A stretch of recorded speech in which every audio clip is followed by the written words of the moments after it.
Summer School. Short story by Michael Botur, read by the author.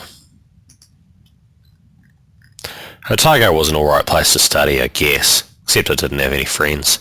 I thought by autumn I would probably have buddies and fuck buddies, but then orientation was long gone and it was winter, and I sat in front of the fireplace in my empty white mansion on Cumberland Street every night, burning smashed up beer crates and listening to Nine Inch Nails and making a deal with whichever god was listening that he had to get me laid by spring.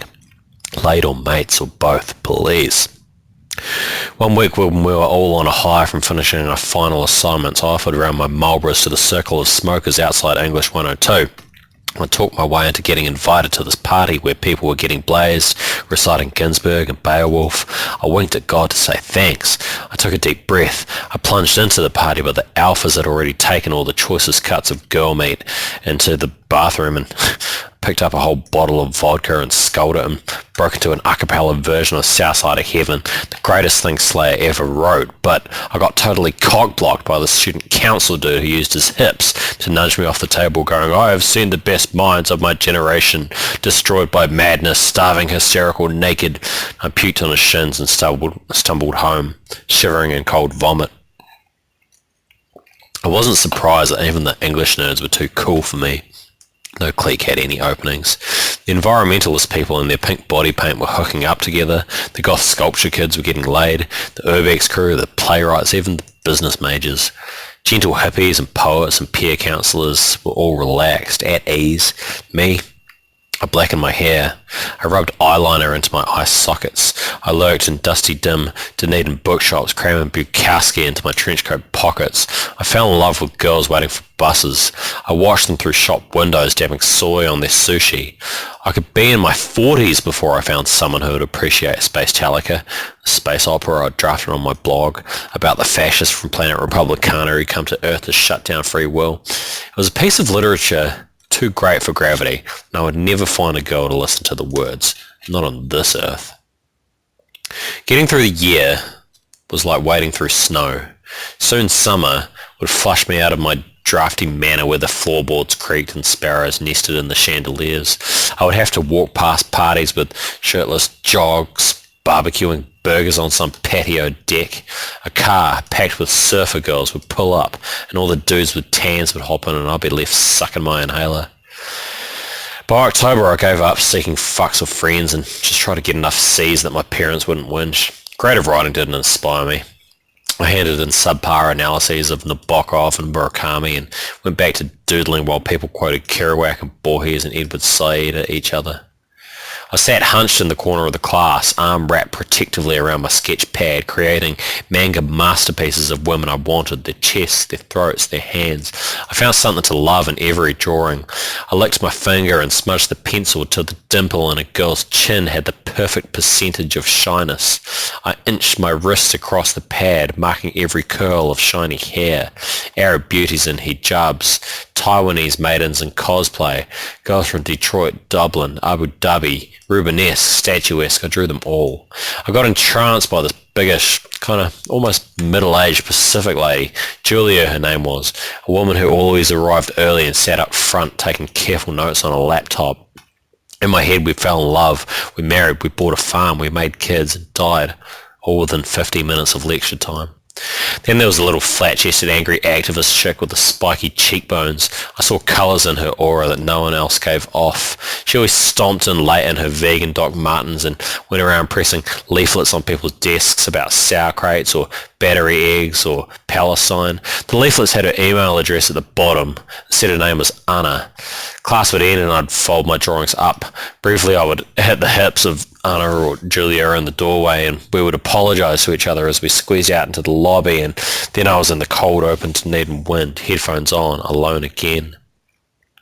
When the semester ended, all the English majors went for a Hemingway-themed banquet at Kama Sutra, and we all had cigars and fake beers and hunting hats, and something about the way we were swirling down the year's plug hole made everyone give up on being snobby to me.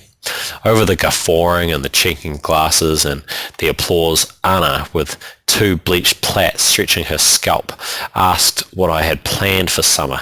Fuck, a girl was talking to me. A girl with icicle eyes.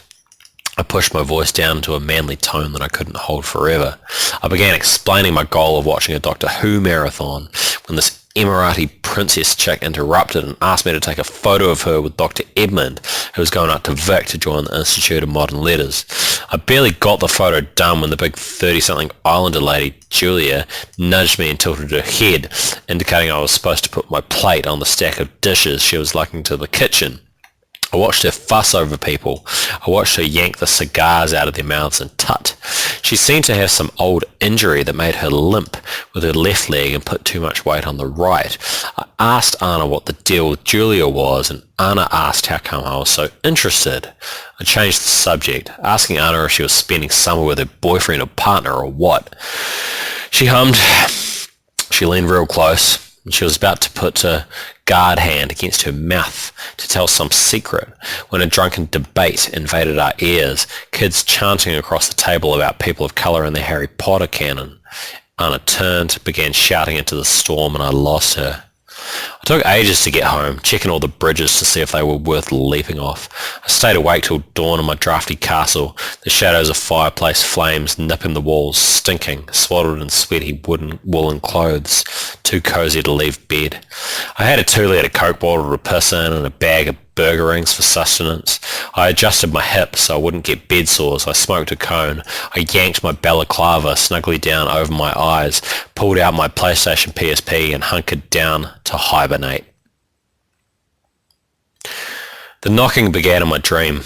I emerged in daylight, levitated up from the pit I was in, caught up counting the knocks, 19, 20, 21, and then I opened my eyes. Some kind of gremlin was squishing my ankles, grinning with sharp, spiky teeth. Anna, sitting on the foot of my bed. She had a Rasta hand net on. My window was open where it emptied onto the fire escape.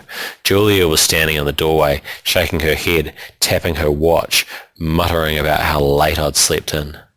The sun said it was lunchtime or even afternoon. I squeezed my thighs together trying to kill my boner. Julia got busy without a word, dusting my CDs, putting them lovingly back in their cases, pinning down the curling corners of my Ghost in the Shell poster, lifting my smelly duvet, shaking out the crumbs. Good to see yous, I lied, combing my hair back with my fingers, pulling the bedsheet up against my spindly chest. How'd you get in? Town is boring as shit, Anna complained, getting up, stroking my bookcase, frowning at my comics. You got any plans? I could hear my neighbours and their dads lugging their mattresses into high-pull trailers. A lot of people were driving up north for summer. It was like these girls were coming into my place to take shelter from responsibility, or from the boredom that would come if they didn't get out of town. Nobody spent summer in Dunners. The girls explained they'd hardly seen anybody around town that morning and had recognised each other 100 metres apart on a mostly empty George Street. There were no lines at the cafe and no traffic jams. 2 or 3 cars were sitting at the lights forever waiting for them to go green. They'd crossed the road without looking, texting everyone in their contact lists to ask if they were still here. Anna pulled out all my comics and Blu-rays and separated them into 2 piles, misogynist and unintentionally ironic. She put both piles in the cold black fireplace. Then she used her tiny pointy nose to sniff my body up and down, and she waved Julia over. They agreed that I smelled like seaweed, and they dragged me into the shower. They found a shirt with a collar and my garbage bag of clothes, and they dressed me. Julia tidied my room, and I thanked her, and she wrapped a hug around me with her big bare arms and slobbered a kiss on top of my head with her thick dark lips, and Anna got in on the hug too. I said thanks for the threesome, ladies, and they swatted my skull and tisked. The day was getting on. Anna said she wanted to party. Did that gross Ford Falcon in front of my place actually run? Hell yeah, she runs, I explained. The Iron Maiden is her name, and she burns heavy metal. I didn't tell them I hardly ever drove my car because I had no one to fill up the seats. We got in the car and Anna babbled as if we'd all known each other forever. Julia nodded politely as Anna preached about palm kernel. I could tell these two hadn't hung out much before coming into my flat. They'd just fallen in together on the hunt for human company. Anna and Julia made me cruise past 10 different flats where their friends lived. Every place was the same, curtains open, dark interior, shopping trolley on the porch, dresser on the pavement with free spray painted on it. The supermarket was open at least, but the only people were out back, so we left $30 on the counter and we took change out of the till. We took a pizza and a box of raspberry cider, the girl's idea, up the hill road, winding past farms and sheep and pine trees. We arrived on top of Mount Cargill and stared up at the steel transmission tower till we swooned with dizziness. Julia, the mum, the carer, had brought a picnic blanket with flower patterns and a wicker basket with a real tea set in it. She poured cider into our teacups, then took a selfie on her phone. Me and Anna, without planning, simultaneously decided to stick our lips out and kiss Julia on both cheeks, and the photo caught Julia wincing with joy, big smile softening her serious face. The wind nipped in my throat. Wriggling in search of smoke gave me a coughing fit, but Julia's photo was important to her. We took a dozen more. We hugged and kissed to look close on camera, then we got giggly and smashed bottles and played mind meld and laughed into the wind, and Anna made us pick up the glass shards to recycle. I drove us back downhill, scaring them by driving extra close to the guardrail, spilling sticky cider on the vinyl, laughing and cranking No Doubt on the stereo. Julia's idea. I recorded the girls' overjoyed, hollering faces with my eyes as I watched them in the rearview chanting, "Oh, I've had it up to here. Oh, am I making myself clear?" We searched the town for people, and there was pretty much no one.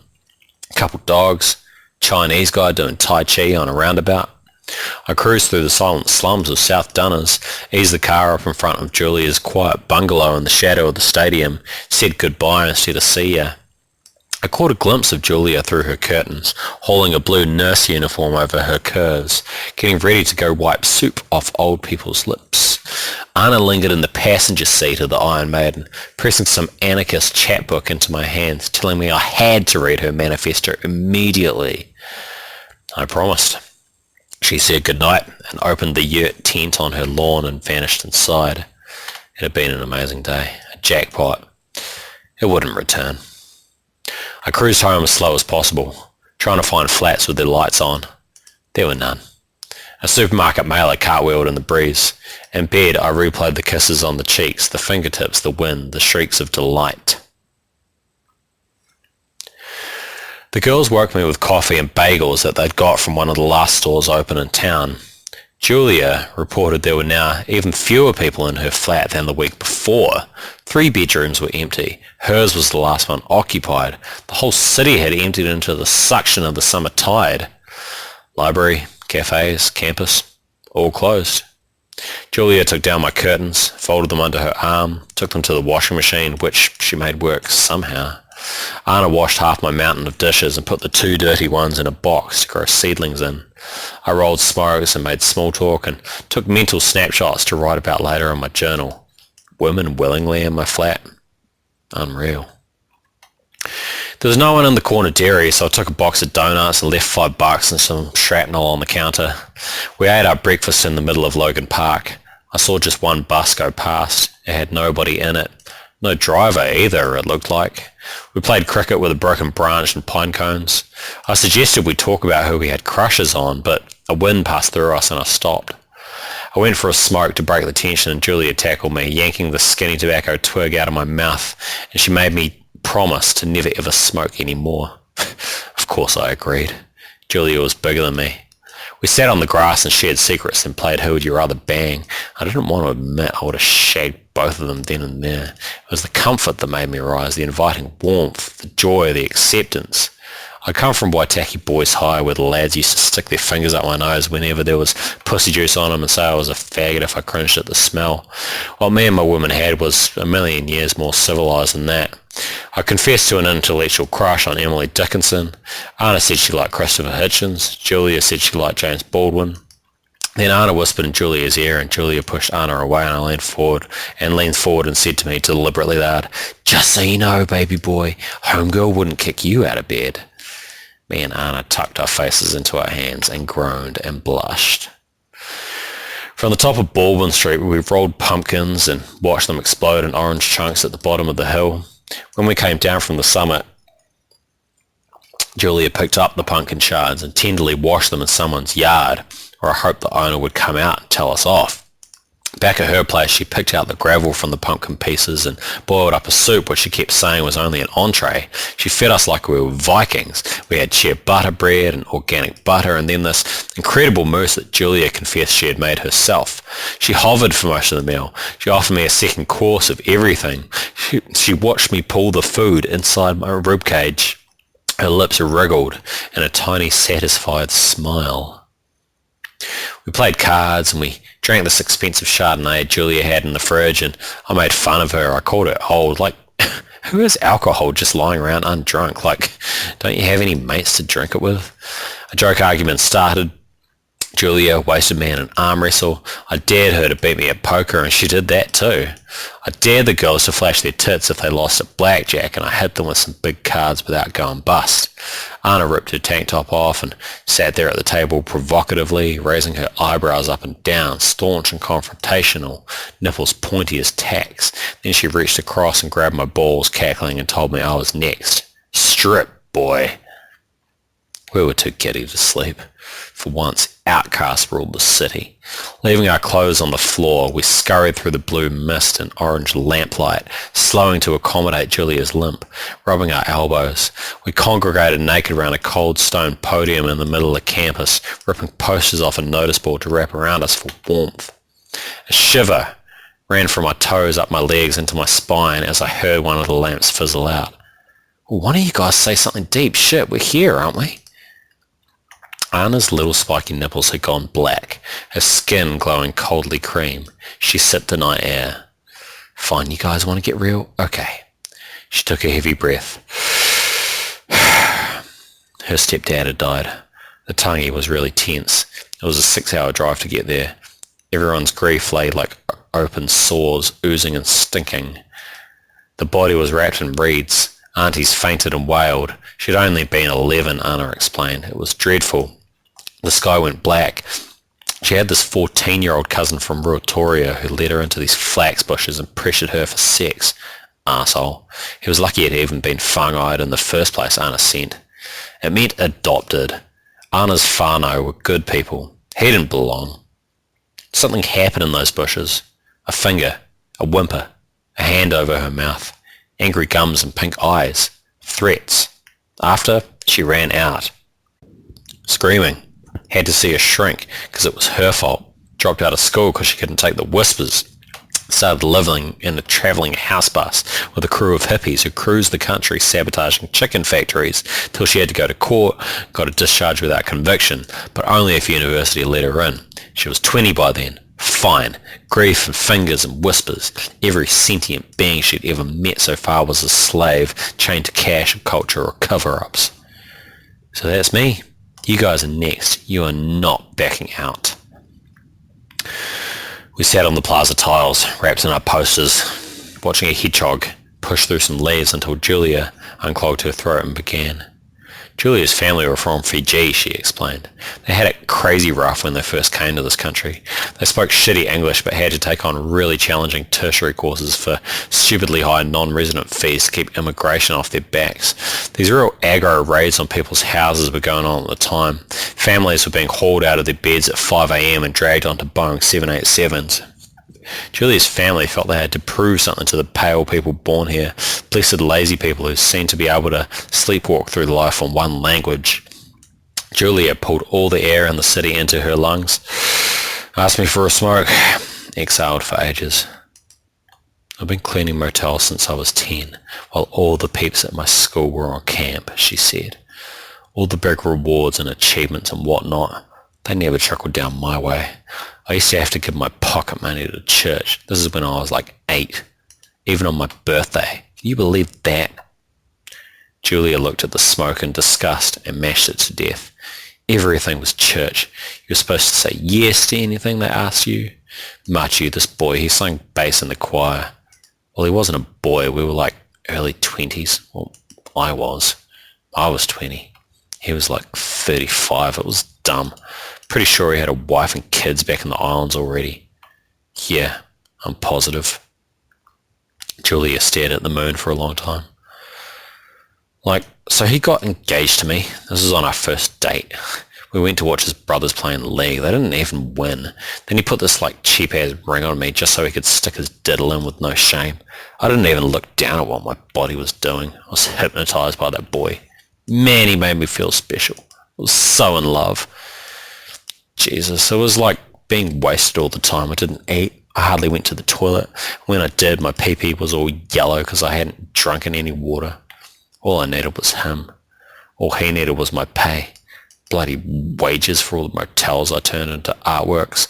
All that money I really needed to fix my spine that was all busted from bending over to pick up gross condoms from under people's beds. $300 a week I made back then. Minimum wage was like $8. Of course I couldn't keep the baby. Ain't got the money, ain't got the daddy. God, if my brothers were there when he told me it was the baby or him. Julia snorted snotty tears back inside her face. They'd have chose him. I chose him. Me. My shitty choice. Should have chose baby. But I didn't. It's your go. God, hurry up. Julia kicked the plinth, checked for security guards, then bellowed into the night. Go, little boy. Hurry up and tell us your thing already. Yeah, Anna added. I could hear her teeth rattling. There's no way you're getting out of this. So I told them. Told them about my so-called mates, so-called ecstasy I took to fuck off my parents that was actually acid. Told them how I thought nobody in the world would ever really play Wet Biscuit at a party. It was a joke, a set-up for big city Christchurch fags, and how it wasn't my mates from the first 11 forcing me into the bathroom and pulling my pants down just so they could pollute the privatest bit of my body and have some belly laughs while I curled up on the bathroom floor. Nah, wasn't my mates, it was zombies, hungry for flesh, like as if there wasn't enough room in the lifeboat and my own people had to devour me. I had a shower and all the evidence got washed off forever, and then we trudged back to the car where my mates were waiting for me, as if what they'd done to me wasn't any reason to hate them, and we all put on our seatbelts because we were too proud to die. They even let me pick the music. I'd never gotten to pick the music.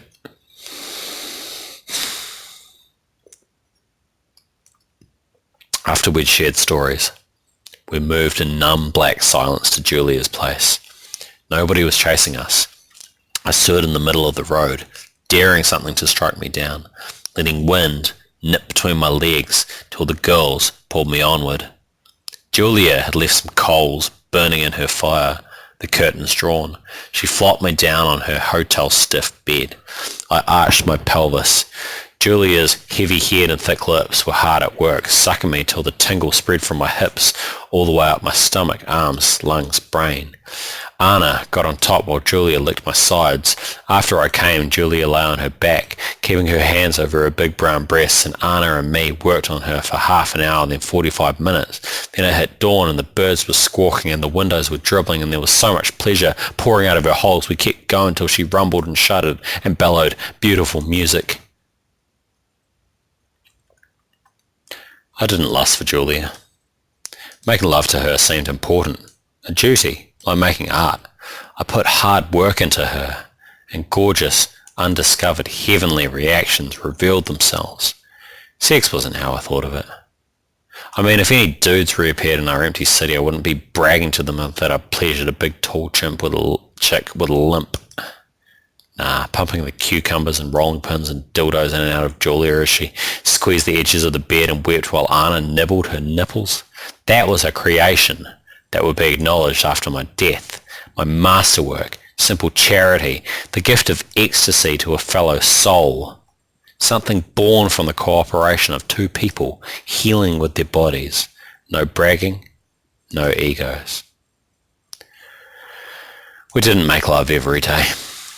We saved it for magical midnights when we forgot we were adults and collapsed through Julia's door after some mission, giddy, giggling, stoned on happiness from splashing through blue-black sea caves, pissing into the wind from the helicopter pad on top of the hospital, racing wheelchairs, waltzing with mannequins in the mall. We pashed on the beanbags in the children's corner of the library. We walked into the stadium, sat on the centre line, imagining All Blacks in boots and balls. The invisible crowd in the stands roared like an ocean. By day we took so much heat on our skin that we could feel warm for hours afterward. By night we dined and debated and whispered compliments in each other's ears and peeled off painful scabs with shocking stories. I wrote poetry for 2 hours each day from the throne room of Larnac Castle, looking down on the Southern Ocean. I recited my best ballads at the dinner table. My girls clapped and hooted and threw their knickers at me. We ate off the mayor's silverware. We drank from golden grails I had borrowed from the museum. Christmas Day? Julia made me help her with all this kitchen stuff I had avoided my whole life. Like, I'd never known how to make gravy or what went into stuffing. Julia took pride in cramming fistfuls of crumbs up the chicken, while Anna made her own meal out of nut meat, and I drank whiskey after whiskey. I got all rosy and warm and started to make a reference to what we did last night, and Julia whacked my knuckles with her wooden spoon. "We don't talk about night stuff," she said. On December the 31st, the girls listened respectfully as I drank a cool, tall glass of sambuca, steadied my body, lowered my eyes from the adoring audience onto my page and performed the libretto of Space Talika. I didn't squeal. I didn't stutter. My show ended after 18 and a half minutes, and the girls gave me a standing ovation.